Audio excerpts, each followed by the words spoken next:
Hi guys, मैं हूं अभिराम और आज हम देखने वाले हैं कि गैमा मतलब क्या होता है और इसका जो यूज है वो ऑप्शन ट्रेडिंग में कैसे होता है। तो अगर हमने गैमा की डेफिनेशन देख ली तो यहाँ पे है कि rate of change of options delta, मतलब जितना भी ऑप्शन डेल्टा चेंज होने वाला है उसके बीच में जो भी रेट रहेगा वो रहता है हमारा गैमा। यहाँ पे हम अगर एग्जांपल से देखेंगे तो अगर हमारी अंडरलाइन स्ट्राइक प्राइस है जो 17,500 है हम कंसिडर करेंगे, और जो हमारी स्ट्राइक प्राइस रहने वाली है वो 17,600 रहेगी। मतलब अगर हमने 17,600 का सी बाय कर लिया तो ये हमारा out of the money contract हो रहा है। तो अगर out of the money contract होता है तो हमारा जो डेल्टा रहता है वो 0 to 0.5 के रेंज में रहे। तो अगर एट द मनी रहता 17,500 पे ही तो हमारा कितना रहता डेल्टा, यहाँ पे 0.50 रहता। लेकिन हम यहाँ पे थोड़ा कम कंसिडर करेंगे क्योंकि हमारा out of the money contract है, तो हमारा डेल्टा यहाँ पे होगा 0.40। तो अगर हमारा व्यू सच में सही हो जाता है और जो 17,500 से 17,600 तक अगर मार्केट आता है तो हम यहाँ पे कितना अर्न करेंगे, 100 पॉइंट्स इंटू 0.40, मतलब ये 40 रुपीज हम अर्न कर रहे हैं।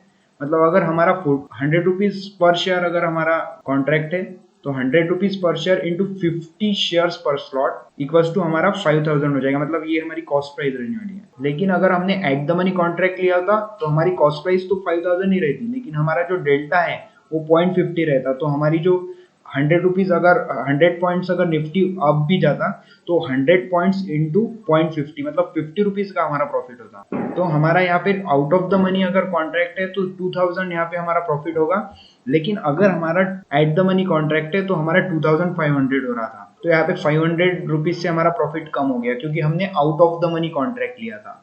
तो जितना हम इन द मनी कॉन्ट्रैक्ट लेंगे उतना ही हमारा प्रॉफिट ज्यादा रहेगा, और जितना आउट ऑफ द मनी लेते जाएंगे उतना प्रॉफिट हमारा कम होगा। और हमारे जो out of the money contract के लिए जो हमारी ऑप्शन प्रीमियम लगने वाला है वो हमारे को कम लगने वाला है इन द मनी और एट द मनी के हिसाब से। तो हमने गैमा यहाँ पे एक बार देख लिया विद एग्जांपल। उसके बाद अगर हमें डेल्टा हेज ऑप्शन स्ट्रेटेजी अगर वाइडर प्राइस रेंज के लिए लेनी है तो हमारा जो गैमा रहने वाला है वो कम रहना चाहिए, नहीं तो हम फिर डेल्टा हेजिंग स्ट्रेटेजी यहाँ पे नहीं यूज कर सकते। जब हमारा option deep in the money है या फिर आउट ऑफ द मनी है, अगर आपको डीप इन द मनी नहीं पता तो आई बटन पे एक बार देख लेना डीप इन द मनी क्या होता है।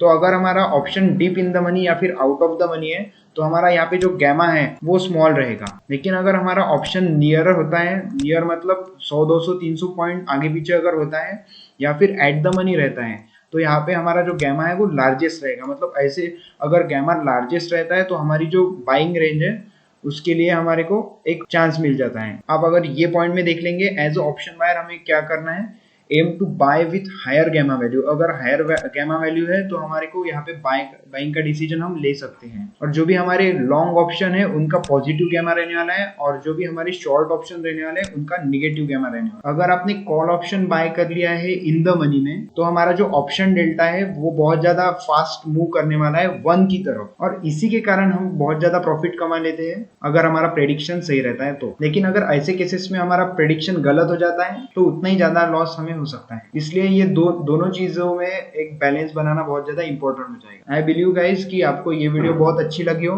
और आपको अगर ये वीडियो सच में अच्छी लगी हो तो लाइक जरूर कर देना और सब्सक्राइब बटन दबा देना, साथ में बेल आइकॉन भी दबा देना ताकि आपको ये पूरी की पूरी ऑप्शन की सीरीज देखने को मिल सके। Thank you so much for watching, signing off.